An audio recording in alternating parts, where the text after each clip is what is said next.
this band? I like this band. I wrote it down so I don't forget who they are. Oh, I remember. Fucking We're back, and I am excited for my guest today. She's dominating all aspects of social media. If you want a movie review, this is who you go to. She's reviewed everything from the worst freaking SNL movie of all time, Blues Brothers 2000. I had 2,000 reasons to want my money back from that movie. But then Night at the Roxbury, as she said, cult classic. It helped my head banging get even harder. She's done it all. You can find her on Once Over with Cayley on YouTube.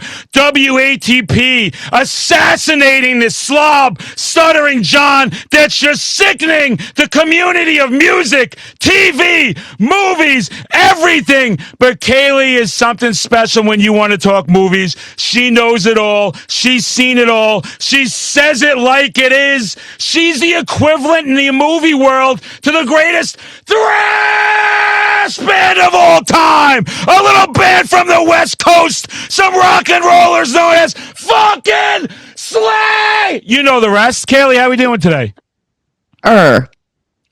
Thank you for finishing that. I had to finish that off for you. Sometimes I can't always go, so thank you, because people didn't know what I was going to say next. I don't scream. It was very confusing.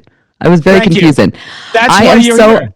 I'm so honored to be here. Thank you so much for having me. This is awesome. That was like the best intro I've ever gotten. I got to tell everybody on WATP they got to step up their game. Tell them to step it up. Carl, not you, Carl. The way he goes after everybody. I know my lighting's not perfect, Carl. I understand.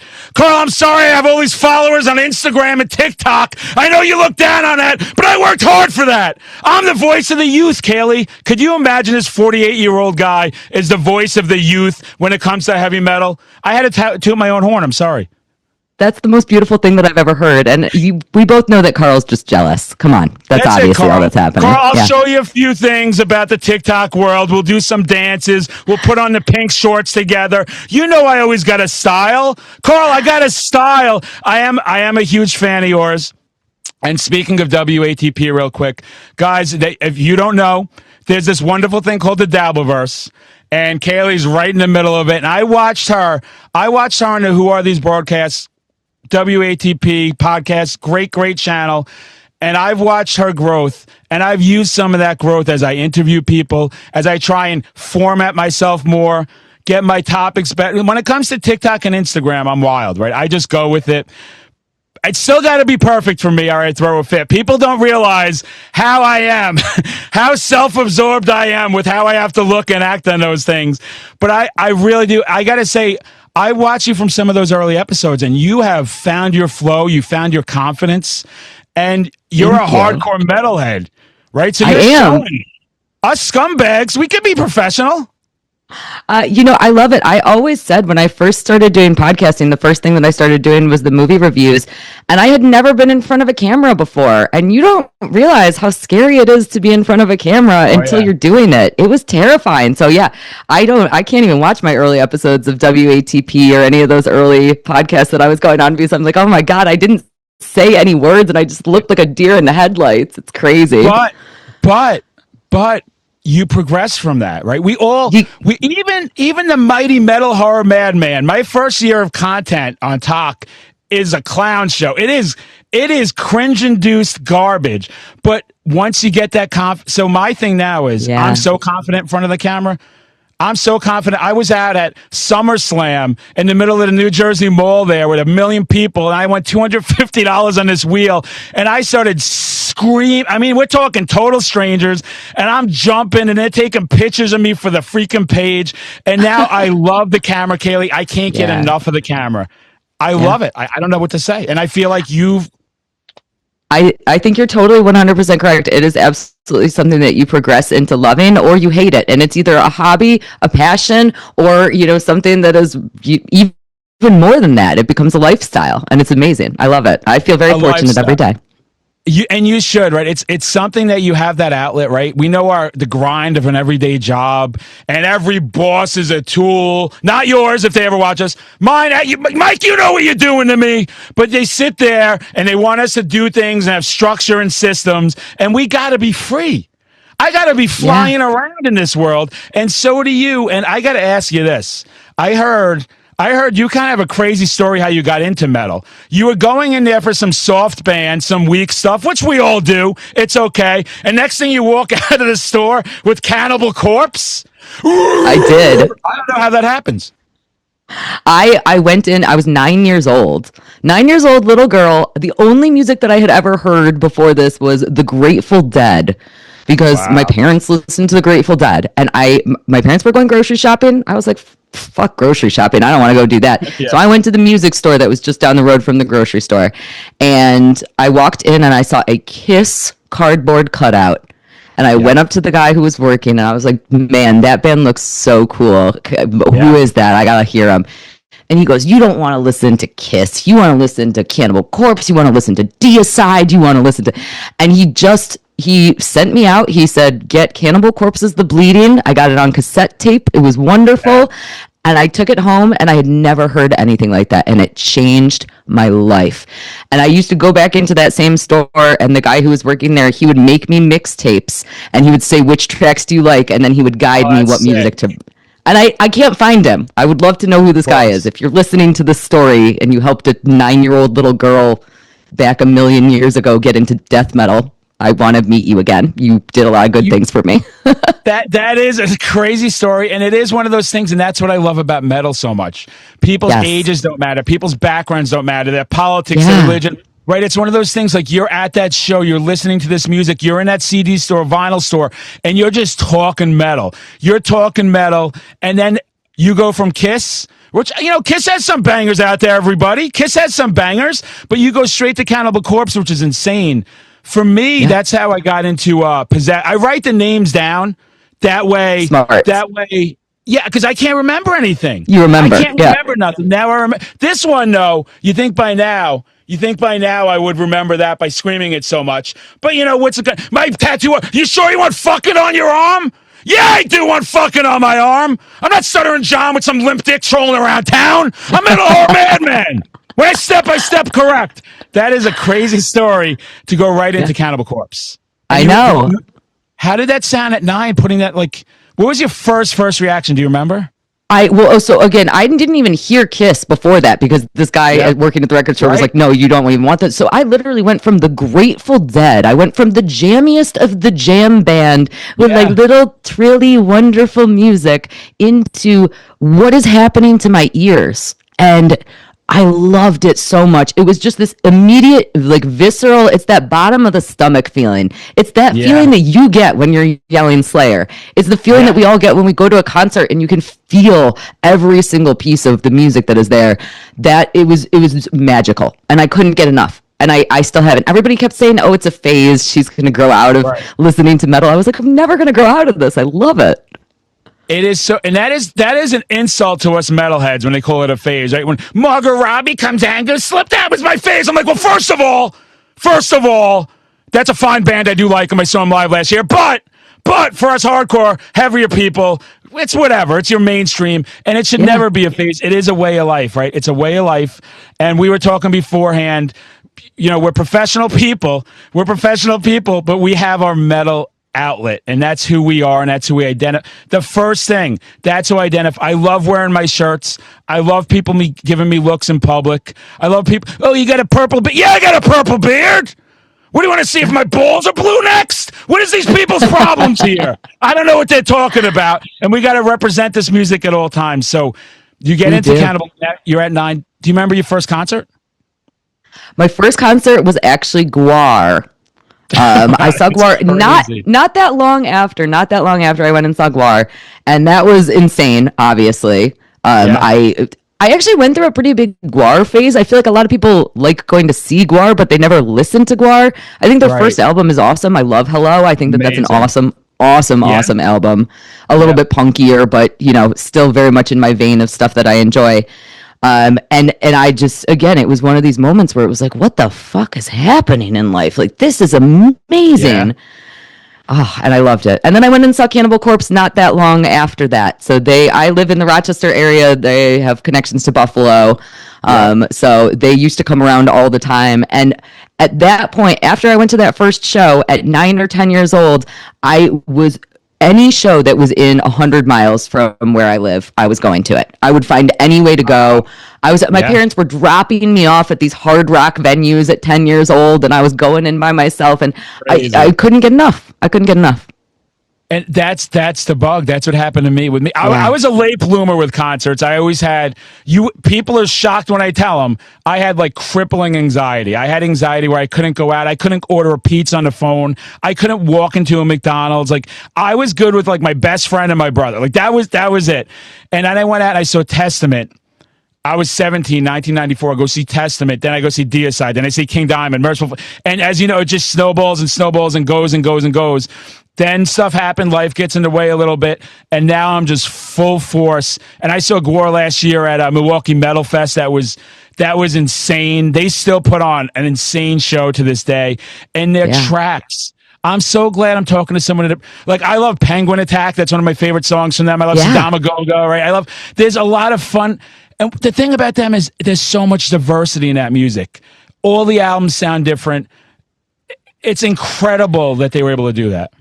Yeah, I haven't really listened to them since Dave Brockie died. Honestly, it's been challenging for me because I do think that he was just such a genius. And, to me, Guar is Dave Brockie.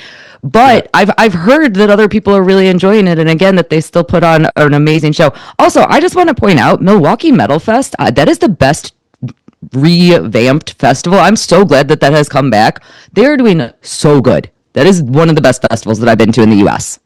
It is crazy, and I got his band on my arm here as well. Jasta Hatebreed. Jasta, your back's hurting from carrying metal and hardcore on it all the time. And I went to Milwaukee last year also. I have to talk about myself. A metal horror madman. I have to do it. And let me tell you, they gave me a welcome. I went to the pre-show, and I'm screaming my Slayers, and then Jasta plays Rain and Blood, and we lock eyes, and I go into the pit, which I don't do, and I'm grabbing people screaming Slayers. I'm going insane. Then the next day, band 656, shout out to them in Massachusetts, first band to kick off the official 3 days. They're like, Madman, can you announce us on? Of course. Aww. Feed the ego. Now, I'm a nervous wreck here. I'm a nervous fucking wreck. I'm like, holy shit, what did I get myself into here? And I'm walking down the road. Some people were walking down the road to go get in line when I should have went into like the back and all this other shit. And I'm just like going, and I'm going like, what did I get myself into? And like, is there a Madman audience?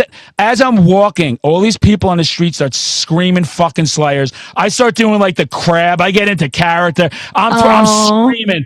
And I feed off it. I can't express how much I love the followers. I cannot. Anyone that knows me knows I will spend every minute with you. I will hear your life story. I knew in Massachusetts what happens when the Madman goes out, but to happen in Milwaukee, and I go in the venue and I get on stage and I'm screaming, and the whole place is turning at me because you know how loud I am from the videos. Like in person, that's even. People assume I got to do this. Or no, I am just as intense, probably more intense, because I'm just feeding off the energy. And we're screaming them and screaming them and screaming them. And all of a sudden the bartenders are like, you don't pay for 2 drinks. Here's a free one. And I'm just like, I'm the man. And I'm going. And these people I'm with are like, you got to slow down, no, Madman. I'm twerking my ass for people. I'm screaming them. Bands are asking me to scream at them. I'm going nuts. I blow my voice out day 3. I mean, of course you did. Blow it out. So I'm seeing people and I'm like, you're going to have to scream the Slayer and I'm going to pretend. And then day 4, I can't. Now, it may have hurt this also. I just got off a cold. I was drinking Jack Daniels like it was water. That'll do it. I went to the mall every day before for like 2 hours walking around the mall. I went to all-you-can-eat sushi buffets. And everyone's like, what are you doing? And I'm like, I'm going to be me. I'm not going to let those things dictate my attitude. Yeah. I'm just not going to let it happen. But that venue, it's amazing. Years, it is so well organized. I didn't go this past year, but I went 2 years ago, which I think was their first year back. And I am so impressed with how that venue is organized. I am so impressed with the bathrooms. It is so rare that we get a venue with nice bathrooms for our metal shows. I know. Amazing. It was funny because they had Madman stickers, and I'm like, I am not going to desecrate this bathroom. Like, there was no stickers on the bathrooms. It was so clean. Where usually, as you know, it's like, it's a shithole. Do I want to get the disease or not? Yeah, it's a shithole. There's shit on the walls, shit on the toilet, shit on the fucking ceilings. There have been concerts that I have gone to where I have chosen to use a porta potty as opposed to going into the indoor bathroom because they're so disgusting. So where I can tell you, this is the segment we like to call bathroom talk here on Metal Horror Madman / HCTTP. And I was at Louder Than Life. And that was, I had to go there for Slayer. And then I flew to Pennsylvania for Slayer like 2 days. That's a whole nother I'm a psychopath. But at that, the coolest thing, and it was crazy, Cannibal Corpse playing in front of 70,000 people at Louder Than Life. Yeah. Speakers everywhere. So you're hearing this Slayer, Exits, all this stuff. But the greatest thing was having access to the theme park that was attached. And then they had like a hardcore venue in there with Haywire, but they had bathrooms that were clean and air conditioned, because I'm walking around, Cayley, and people are like, this guy's going to have a heart attack. And I'm like, if I have to have a heart attack for the craft, I'll do it. And I'm gonna. Yeah, I'm glad that you didn't. That's good. Me too, Very but good. if I'm gonna, that's even better. Yeah. The times I've fallen screaming Slayers, blackout drunk at RPM Fest screaming Slayers at 3 a.m., people calling the promoter, telling them shut this guy up, and the guy telling them to go fuck themselves.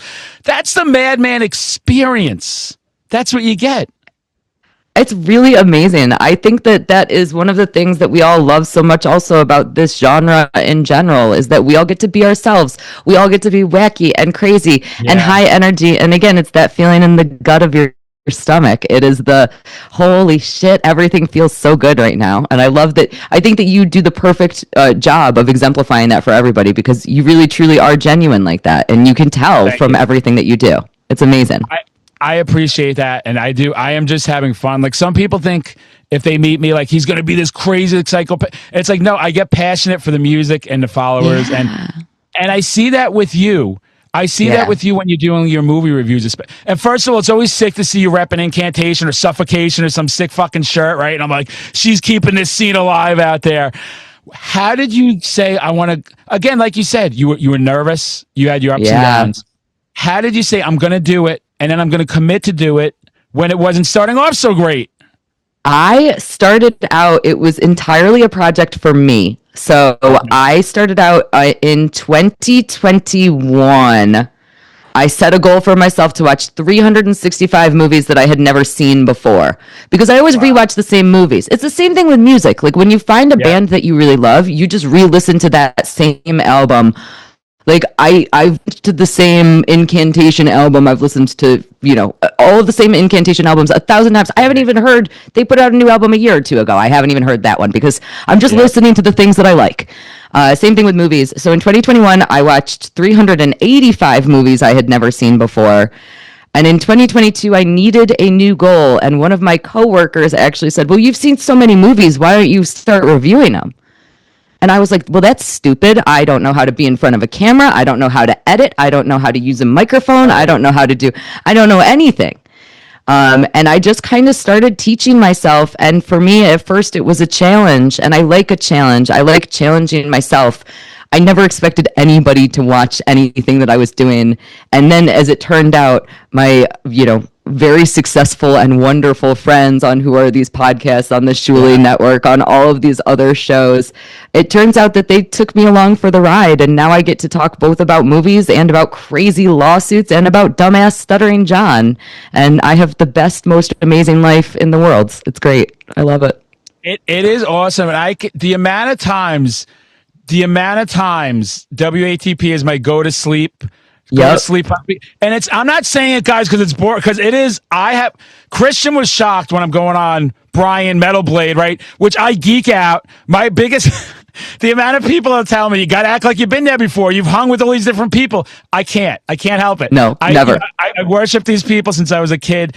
And I go in and Christian's just sitting there and I go, WATP. And he was like, what? And I was like, I have been there from the days with Crows. I have been there just from the beginning when there was no video. I have been there. And that's why I said to watch you, it is, I can't explain. I love to tell people it's like when I have someone from a band on and they'll talk about the struggles to get to that next level. And I'm like, this woman went on there, like you said, deer in the headlights. And no disrespect to you, Cayley, because you show you become like terrified. And just watch to where she's going on. And I also watched the way everyone started treating you as it went on more and more. Like you went from kind of like, here's this little, to like, here's a peer. And I've just watched that growth and strength. And then with the movies as well. And just the genuine excitement you have. As you know, I love excitement. And I watch when guys, when she loves a movie, she lets you know. And when she doesn't, she doesn't care who's on her freaking podcast, she will tell them this movie sucks. And she will not change her mind if she hates the movie that much. So I have to say, I think that it's really interesting to kind of look at how excited we get and like why we get excited about things. And I think a lot of the things that were challenging for me when it came to podcasting were a lot of the challenges that I actually experienced in the metal community. I frequently refer to myself as the most sexist woman in the world. I'm very anti-feminist. I generally don't like women. I'm an asshole. I'm aware that I am probably wrong about many of these things. But what is challenging both in metal and in podcasting, in particular in the Dabbleverse portion of podcasting, is that it's a lot of respect for men. It is a lot of women should be seen and not heard. And I agree with that. So like when I was first starting out to podcast, I was like, well, no, my job is to be seen and not heard. I'm not supposed to be saying words. I'm not supposed to be expressing my opinion. I'm supposed to sit around and just kind of exist. And so it's both been challenging in metal and in podcasts to kind of get over that and say to myself, well, no, I'm allowed to feel like I like this band and I don't like this band. And just because a guy tells me that I'm wrong about that doesn't mean that I'm wrong. That is a great thing to say. That is a great message to get out there. And that is something that I do not like sometimes with the metal community. And I'll see bands like I'm a big Brat fan. Again, got to show my tattoos. Write them down. And like I watch Liz get on stage with that confidence, and like I know this shit she has to take. I know this shit they have to take, especially when they're starting. And I see it. One of the things that pisses me off the most is in the mosh pits. And I tell all you fuckers out there that do that when you aim for a young girl and you're trying to break her fucking nose. There's guys like me out there. I'm not a dabbler. I'm not stuttering fucking John that just talks and that's some 75-year-old washed up nobody with no hits. I will correct that action. And there's a lot of people that will correct that action. I'm not pretending I'm some fucking tough guy. I am just saying I've always stood up to bullies my whole life. I don't mind getting punched in the face. I'm too stupid to stop. And I'm too stupid to let somebody be bullied like that. And you're being a trendsetter in that universe because I'm thinking of some of the other girls that were on I was just like, and I watch the different respect you're getting now, and the different things that are said to you as opposed to most of the time it is you now. It is you saying shit to yourself where everybody else has got you on this like peer level.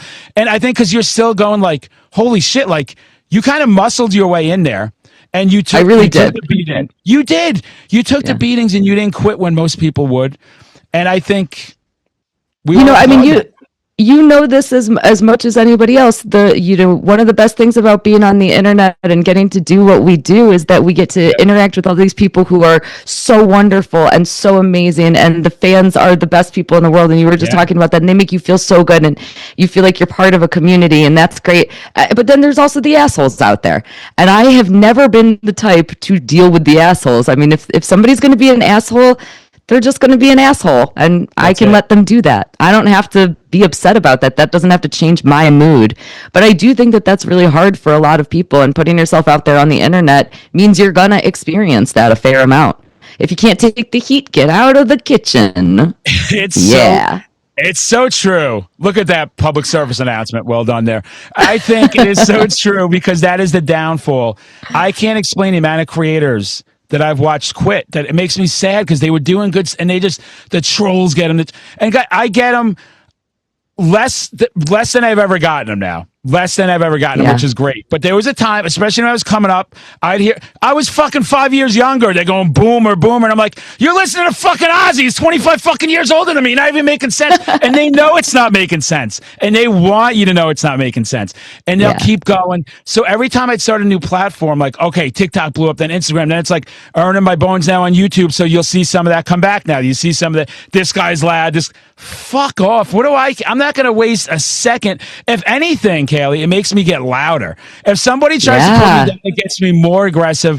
And because of the people, like you said, the people that love you, you see it in the comments, you see it on your live stream, and they do. They love you. They are treating you. You are not an object. You are a fucking. I know, it's crazy. Else.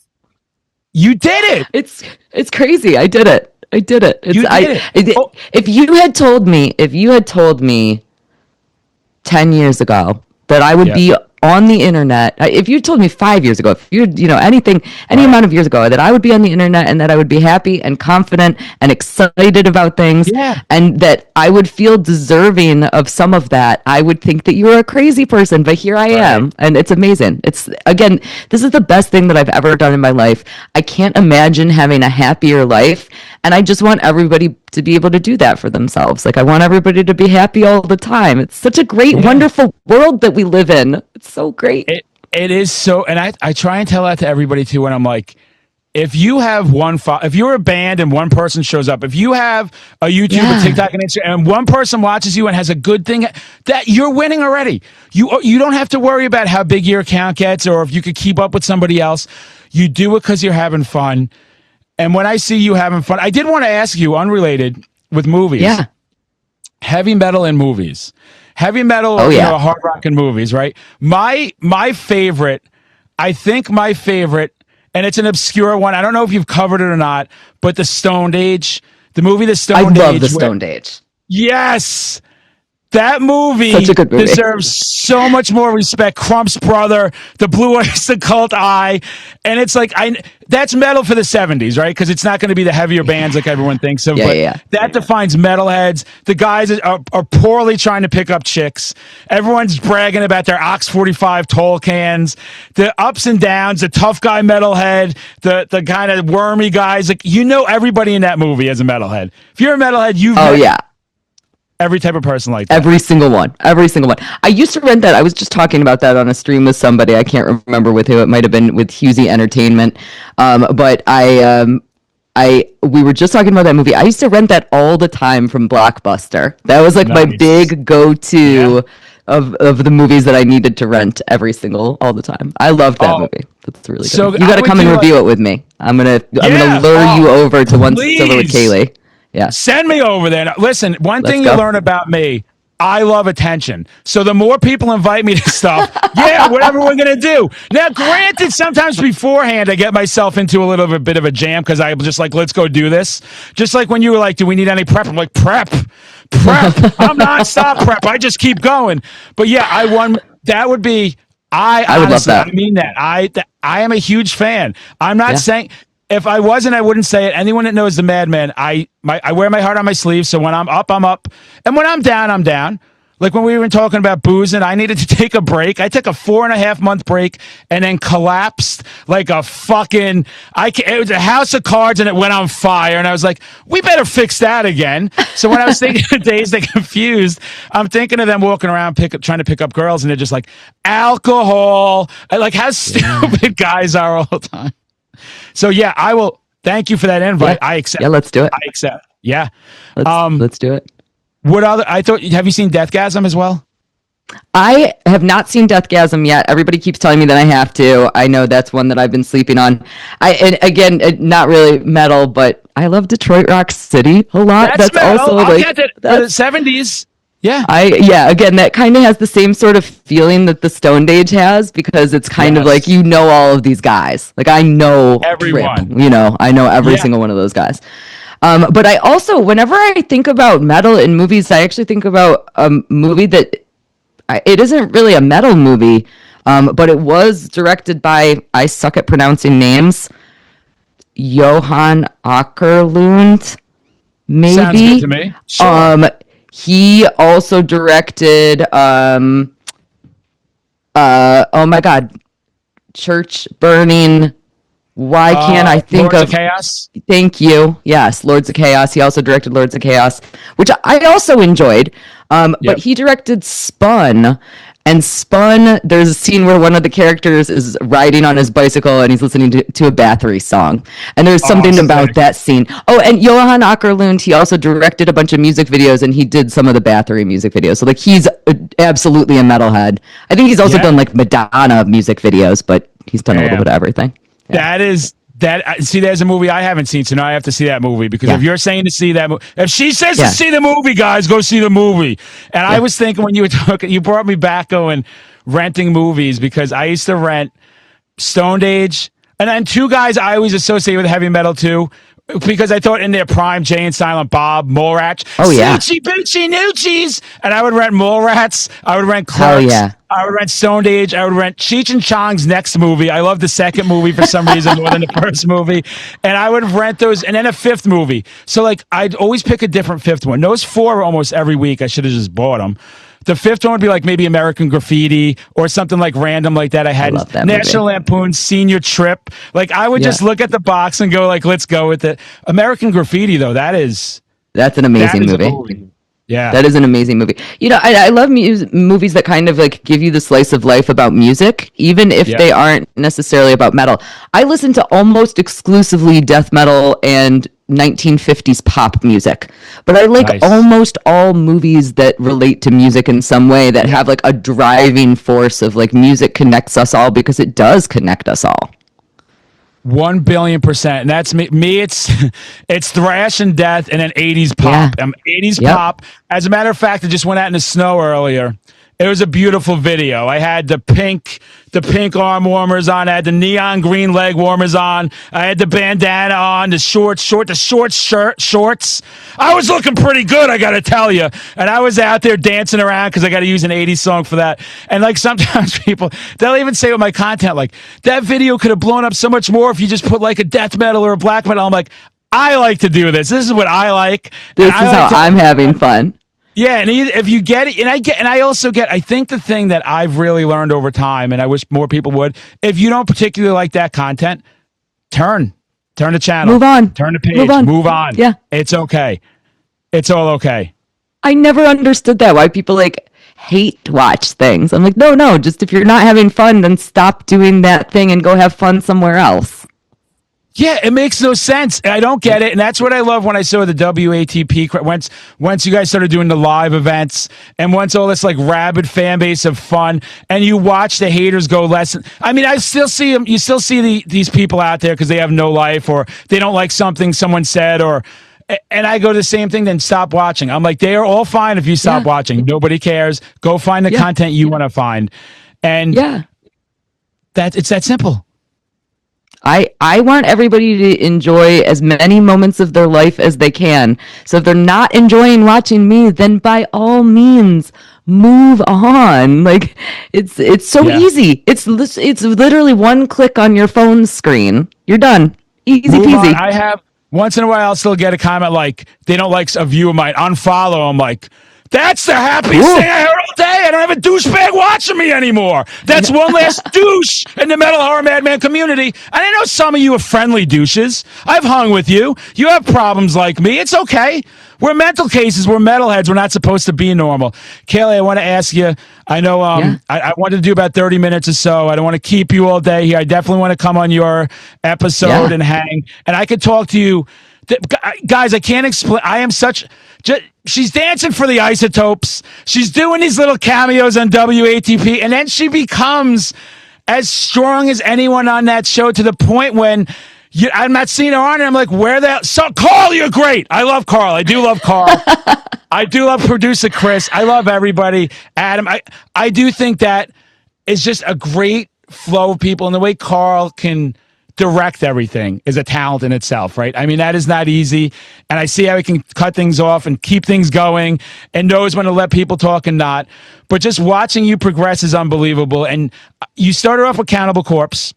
Who would you say, as time went on now, years stuck going on, who would be your big three of metal bands that you love more? And I know it's a cliched question, everybody with the three, but I'm keeping it concise. For me, it's Slayer, Slayer, and Slayer. So we got mine down. Of course. I can definitely name one, and it's kind of silly. It's Macabre. I love Macabre so Underrated. much.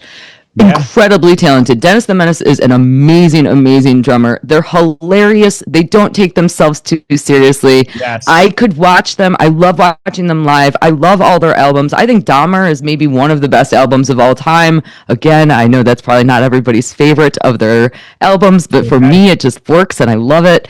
I probably listen to Macabre more than I listen to any other music. Wow. Yeah. Which is crazy because again, they're like, it's like silly. Like I like silly. That's why I'm a big Ghoul fan. And one of my highlights last year is I was at RPM Fest and they had me MC it.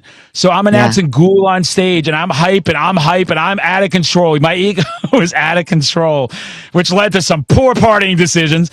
But I get off stage and whoever's dressed as Captain Spaulding just hugs me and I'm like, I'm still geeking out going like, and it's another band that with the silly lyrics and all that stuff. And I think that's why like with Gwar, I love fun. It's why with the thrash metal, it's why I always loved Anthrax too, because they like to have fun and people would dog on them for that, right? Going, oh, they don't take themselves serious. I don't want serious. The world sucks.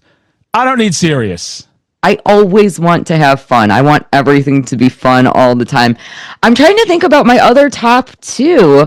It's hard because I do feel like it rotates a lot. So like I'll go through a week where like all I'm listening to, I saw you were just talking with Lee from Monstrosity. Like there are weeks where like I'm just only listening to Monstrosity. There are weeks you also just recently talked with Ross. Like there are weeks where I'm just listening to either Impaled or Exhumed or I go through these really big phases. So one of the things I do like to joke about when it comes to like brutal death metal is we all hate to admit it, but it's true. A lot of the guttural screaming bands all sound exactly the same, which means that every year my favorite band releases 1,000 albums because every band is exactly the same. And so it's almost hard to like pick one. I've been listening to a lot of like the Indonesian brutal death metal, like Jasad, I think is how you pronounce it. So like right now that's really up in my mind. But are they an all-time favorite band? Probably not. That's a hard question. It does, and you don't need an answer, and it does change. Yeah. And it does. I think that's what's cool about metal, including metal albums. When people ask me favorite metal albums, and I'm like, it's impossible. It always rotates. And oh my God, Ross Exhumed was like, I was geeking out, and he's as silly as me. Ross. And like, oh, he is so awesome. And then with Monstrosity too, I was like, and I tell you, sometimes I think they think I'm like fucking ready to troll or something because I'm so excited. I'm so excited, and I'm like, dude, I've been following you for decades. Like for decades, you've been making me happy, and like I love the tenacity of bands that just keep going and ride that up and down with metal. And I mean, without extreme metal, like all these bands, metal was dead. You know, the hair thing died, the thrash thing died, and you had you had your obituaries and Cannibal Corpses and Deicides and Morbid Angels, Suffocations, Cancer, all these bands back then I remember just clinging to, going like, this is my thing. And I started getting heavier and heavier and heavier. Like, it seems like, except for you, she started as heavy as it could get, and then she backtracked a little bit to explore.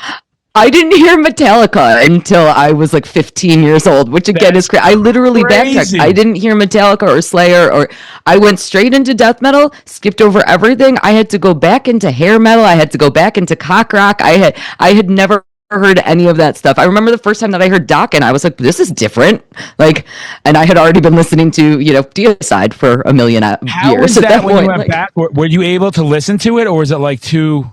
I still like a lot of that stuff. Like I'll get into like Scorpions and stuff like that. I'll get into Dokken. I'll get into Whitesnake. I have to be in the right mood for it. It's probably a little bit like your like of like the 80s pop music. If you're in the mood for it, nothing hits like that.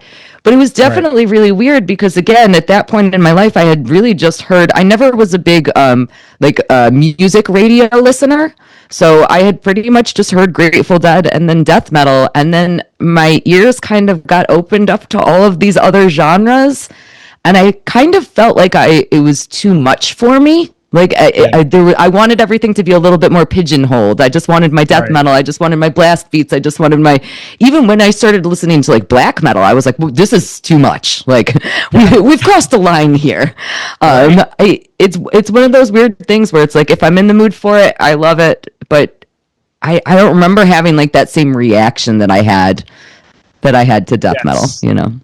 I can see that. And then for me, real quick, was going into it with all that stuff. Like, that's how I started David Lee Roth and Motley Crue and Whitesnake. So, the first time I heard Slayer, the first time I heard Season in the Abyss, I couldn't handle it. I got to be honest. I was like, what the fuck is this noise? Like, someone gave it to me at school. And then I was like, but there was something. There was something there. You kept getting drawn back in. I kept getting drawn back, and then the Megadeths, and then all of a sudden it was Possessed and Death and Suffocate. And then I just, like, blew the doors off everything. And with the cock rock bands... And I was just at a show where it was glam oriented, great show, great crowd. I announced the band, great fucking thing, but it's a different vibe. So I wasn't even sure if they were going to appreciate me screaming the Slayers, but they did. Everybody was ready to party. But what I was going to say is I can't. It's weird because years and years ago I could go see those bands live. I can't do it anymore. I just saw Def Leppard about 6 months ago with a friend, and I was like 3 songs in, I have to fucking go. I didn't vibe with the crowd. I didn't vibe with the music. And then they're like, well, we're going to bring everybody on stage. And I'm like, I don't fucking care. Like, I want you guys to fucking break something and get heavier. And it's like, I don't know. It's like I'm going back to everything. I just love being at the show standing. Like, I don't want to be sitting anymore. I want to be around everybody. Yeah. I want to be moving around. You get it. Yeah, I want to be moving around. I want that intensity. And I was sitting at this Def Leppard show, and I felt bad for the guy I was with because he was like really into it. And I was like, songs I liked, it was just like radio corporate sludge just going through my brain. And I was like dying every second. And I'm like, man, I like these songs, but not live. Like, there's just nothing, was no energy on the stage. And you could just tell this is a corporate formula to make money. You know, I'm like, that's not for me anymore. I will say it's kind of a different experience, but sort of similar. I went and saw Sweet, like Ballroom Blitz. Sweet. And I got to say, I saw them, it was like last year. And that was incredible. So like, it's one of those things where like you can still get into like those like rock things, but there wasn't any seating at it. It was at a pavilion, and it was not a very big crowd, and it was a little weird because nobody cares about them anymore. It turns out people don't like the song Fox on the Run that much. It's not really old enough, you know. No, listen, Little Willie is amazing, and I stand by that. And it's in Detroit Rock City, actually, as long as we're talking about all ties together. Yeah. But you know, it was really fun because it was the correct crowd. It was the correct vibe, for lack of better word. I think that's what I didn't realize till you just said that. I was at the Mohegan Sun Arena. So it was like sitting in the seats with everybody, and it was just not. And I'm actually a massive also Alice Cooper fan, and those are my worst shows if I can't have. Like, I saw Alice and Rob Zombie in Mansfield, Massachusetts, and I was standing, and it was crazy. And one more last thing about myself. And it's like dark in there. Everyone's partying. Everyone's going crazy. Like, no one's bothering me that day. The lights come on and they start screaming fucking Slayers at me. So I'm screaming fucking Slayers. And it was kind of funny because it's a lot older crowd with Alice Cooper. Yeah. So these fucking people don't know what's going on right now, right? Like, because all these fucking kids and we're screaming and Slayer's nowhere to be seen. And it's just, I don't know, it just reminded me of that. But the venue can make or break a show. And I have a hard time. The amount of money I spent on Slayer VIP at Hershey, and a nice thing, like now I'm starting to get offered tickets and stuff like that. And like people are doing stuff with me. And that's incredible. And that's why I can't wait to get to like Sick New World, Texas, because Slayer's going to be headlining there.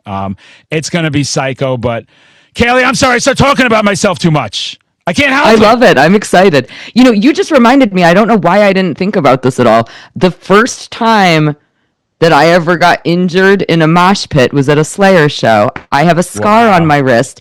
Somebody came down, they were crowd surfing, and they had like steel toe boots, and it was like broken a little bit, and it came down and hit my wrist. And like it was one of those like very teeny tiny little, like it should have been a nothing, but I think I still have a scar from it. That is crazy. And that's full circle for the Slayer fans out there. And that was my one disappointment in her. I'm at Hershey Park screaming them. And like Hershey and Louder Than Life for me was the biggest fucking metal madman. I thought like Milwaukee was crazy, but those two because it's Slayer. So I'm screaming them. I'm in between. I go, and the people that have heard this before are too fucking bad. You're going to hear it again. I go from Louder Than Life and I am beat up and burnt out. And I fly into Pennsylvania. I have a day break, and the next day is going to be Hershey. So I'm like, can't party. Gotta calm down, madman. You can't party. Responsible. So the first thing I do is we go to the hotel bar. Me and my friend were sitting there, and we're going like, we can't drink. We can't. This is stupid. Of course, the bartender, she goes, my daughter's a Slayer fan. I'm like, oh, then we have to drink, clearly. Yeah, so she obviously. goes, my it's a sign. is Slayer.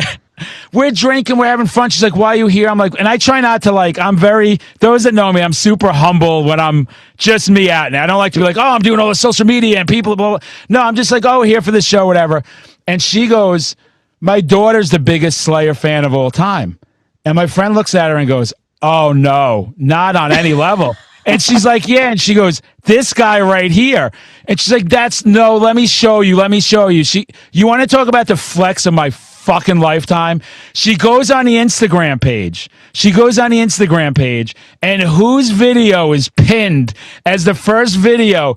This fucking guy right here. She's calling her daughter at the fucking bar. The daughter's not, because the mother's fucking crazy lunatic. Well, I love you, but you were crazy.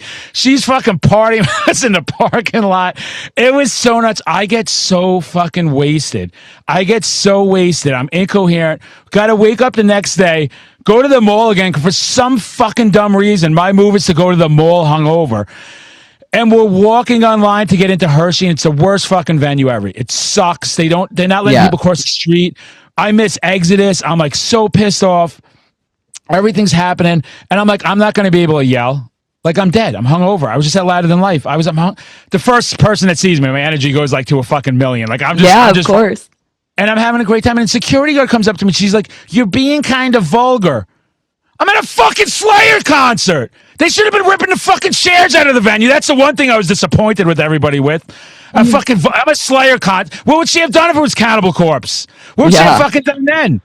She wouldn't know what to do. That story with you with Slayer, because as you know, that's my obsession. I love it. It has been a pleasure talking to you. I got to learn to shut up more, but talking to you, I can listen to you just talk because you are so professional as a broadcast. You really are. I need to say that. Like, I know I'm not bull washing. I'm not kissing your ass. I am just saying, I really mean that, because it helped me. It helped me watch what I do when I interview, because I got to be a little different person. I'm still a lunatic, as you can tell, but I got to be a little bit of a different person than when I'm making my freeform videos and just going out there. So I really do appreciate everything you've done. I appreciate how you're just showing everybody you don't stop. You keep going forward, regardless of what we're told, men, women, we're all on this playing field, and it's up to people to go out in those uncomfortable spots and break those doors down and say, no, here we are. I'm here now. And thank you for doing this. And if you could let everybody know where to find you. Yeah. Also, you're not allowed to make me cry on a metal podcast. Please stop. We're emotional here at Metal. People have seen the madman cry. I'm emotional. I get emotional. That was very sweet. I appreciate that so much. I've been really enjoying what you've been doing. I think you're an incredible interviewer. I think you get a lot of really interesting stuff out of people. I can't wait to see who you have coming up next. But nice. People can find me. They can find me over at Once Over With Cayley, Cayley on YouTube. Again, the movie reviews are there. Sometimes we talk about the Dabbleverse and what an idiot Stuttering John is, and horrible lawsuits and all of that excitement. So. It is great, everybody. You got to go follow her. Get on there. Get on YouTube. She has an Instagram account. I know you're not as active on there, but you do postings to let people know when you'll be there. When I get this up, I'll make us a nice GIF, because I like to make wacky ones and just fucking get that up there all over for everybody. And it has been a pleasure. Keep bringing what you bring. Keep letting the boys know. Keep letting the boys know you're out there and you're not taking any shit anymore. And again, it's inspiring. You're inspiring. And it's great to see a metalhead, too. It's great to see a metalhead, because we all get stereotyped as, besides stereotype females, metalheads, we're always stereotyped. and you're out there bringing it. And just thanks for doing what you do. And I'm accepting an invitation again, just so you don't forget, because I'm like that. I can't wait. Keep harassing you. Sick, Ellie. can't wait. Thanks for stopping by. I can't wait to hang again.